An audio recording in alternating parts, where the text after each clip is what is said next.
Selamat siang Pak, perkenalkan nama saya Luki Azhar Rahman dari kelas 10 IPS 2, nomor urut 21. Kali ini saya akan menjelaskan apa itu produk, diverifikasi produk, dan diferensi produk. Yang pertama A. Produk. Secara umum produk adalah segala sesuatu yang mampu dihasilkan dari proses produksi berupa barang atau jasa yang nantinya bisa diperjualbelikan di pasar. Pengertian produk menurut Jaslim Saladin mengatakan bahwa pengertian produk adalah seluruh hal yang mampu memenuhi dan memuaskan kebutuhan manusia dalam bentuk yang eksis ataupun tidak eksis. Konsep produksi. Konsep produksi yang biasa digunakan oleh para produsen adalah konsumen akan menyukai suatu produk yang mempunyai kualitas, performa yang baik, serta inovatif. Klasifikasi dan jenis-jenis produk. Produk bisa dibedakan menjadi ke dalam beberapa jenis, baik dalam bentuk wujud dan daya tahan produk tersebut. Berikut ini adalah jenis-jenis produk menurut Philip Kotler.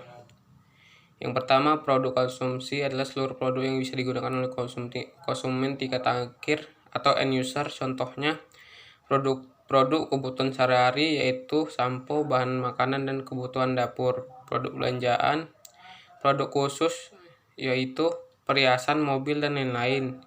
Inso goods, contohnya batu nisan, peti mati, tanah pemakaman. Yang kedua, produk industri. Produk industri adalah seluruh produk yang mampu dibeli oleh konsumen agar bisa digunakan sebagai bahan baku untuk bisa diproses menjadi produk yang baru. Produk industri terbagi menjadi beberapa bagian, yaitu bahan-bahan baku dan suku cadang, yaitu produk yang diperlukan diolah menjadi produk yang baru memiliki manfaat lebih. Jenis produk ini dibagi menjadi dua, yaitu bahan mentah dan suku cadang. Contoh produk mentah yaitu kayu dan gandum. Contoh barang suku cadang yaitu layar, LCD, dan lain-lain. Barang modal adalah produk yang mampu mengembangkan suatu produk matang serta memiliki daya tahan. Contohnya adalah pabrik, bangunan kantor, mobil. Perlengkapan dan layanan bisnis adalah produk yang mampu pengelola produk matang yang siap dijual dan mempunyai daya tahan yang tergolong lama. Contohnya alat tulis kantor, oli pelumas, bahan bakar mesin, dan lain-lain. Ketiga, produk berdasarkan wujudnya. Suatu produk bisa dikategorikan berdasarkan wujudnya, yaitu produk barang dan jasa. Produk barang contohnya minuman, makanan, aksesoris, dan lain-lain. Produk jasa contohnya jasa penginapan, jasa konsultasi, jasa rias, jasa pijat urut, dan lain-lain.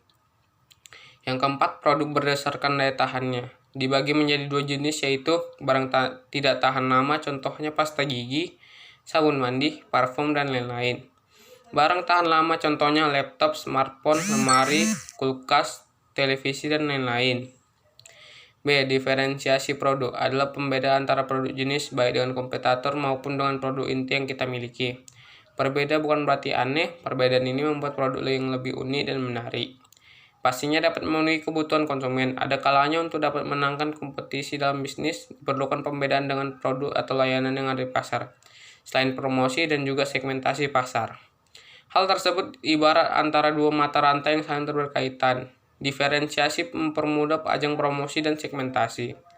Contoh diferensiasi produk yang kita gunakan sehari-hari misalnya adalah menggunakan merek mie instan dari Indofood. Perusahaan ini memiliki beragam merek mie yang sudah ada segmentasi pasarnya, seperti Indomie, Sarimi, ataupun Supermie. Berikut pengertian dan definisi diferensiasi produk dari beberapa sumber buku.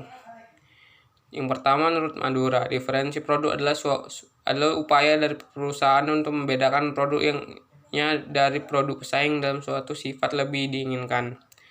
Yang kedua, menurut Kartajaya, diferensiasi sebagai upaya brand atau perusahaan untuk menciptakan perbedaan di antara para pesaing dalam rangka membentuk value terbaik kepada pelanggan. Dimensi diferensi produk. Menurut Kotler dan Armstrong, terdapat beberapa parameter atau dimensi dalam membuat sebuah diferensiasi produk, yaitu yang pertama, satu, bentuk. Kedua, mutu kerja. Yang ketiga, keandalan. Keempat, mudah diperbaiki. Kelima, gaya. Keenam, rancangan atau desain. Ketujuh, daya tahan. Kedelapan, keunikan. Strategi yang harus dilakukan. Melakukan diferensi produk pun tidak boleh asal-asal. Haruslah melakukan strategi khusus agar produk tersebut mudah diterima oleh konsumen. Berikut inilah ada strategi yang harus dilakukan sehingga produk tersebut bisa memenangkan harga pasar, yaitu 1. Mengetahui kebutuhan konsumen. 2. Menjaga kualitas produk. 3. Melakukan inovasi produk. 4. Jujur dalam penawaran. 5. Mengajak persepsi dalam konsumen. Diferensiasi produk terhadap usaha. Adanya diferensiasi dalam produk menjadikan lebih banyak mempengaruhi perkembangan bisnis yang dilakukan.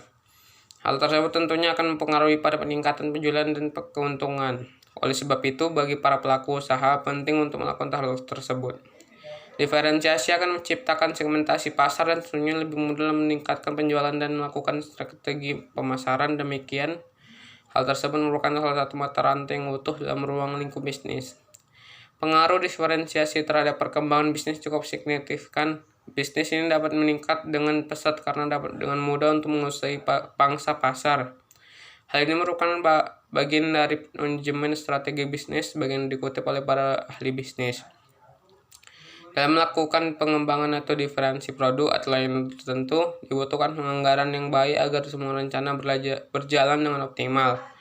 Hal ini memaksa kita untuk melakukan pengelolaan keuangan bisnis yang terstruktur, sistematis, dan sesuai dengan realisasi perencanaan usaha yang kita ke depannya. C. Diverifikasi produk. Di dunia bisnis, diverifikasi produk adalah produksi beberapa produk dengan unsur instruktur mirip tapi tetap memiliki perbedaan dari segi lain, misalnya ukuran, jenis, merek, dan sebagainya. 1. Diverifikasi konsentris. Misalnya ada sebuah perusahaan susu kemasan. Susu ini hanya bisa dikonsumsi oleh anak-anak, orang dewasa, hingga lansia. Nah, demi inovasi, perusahaan ini akhirnya mengembangkan susu khusus untuk balita. Proses inilah yang dinamakan dengan diverifikasi konsentris. Produk baru yang perusahaan tak jauh dengan berbeda dengan yang sudah ada. Yang kedua, diverifikasi horizontal. Kita kembali lagi dengan perusahaan susu. Misalnya produk baru mereka adalah jus buah kemasan. Proses pembuatan jus buah tertentu sangat berbeda dengan susu. Meski begitu, mereka sama-sama dikemas sebelum dipasarkan. Diverifikasi produk yang satu ini masuk dalam kategori horizontal, ciptaan baru perusahaan berbeda, namun masih memiliki kesamaan dengan yang ada. Yang ketiga, diverifikasi konglomerat. Ternyata inovasi perusahaan susu dan jus tak berhenti di sana.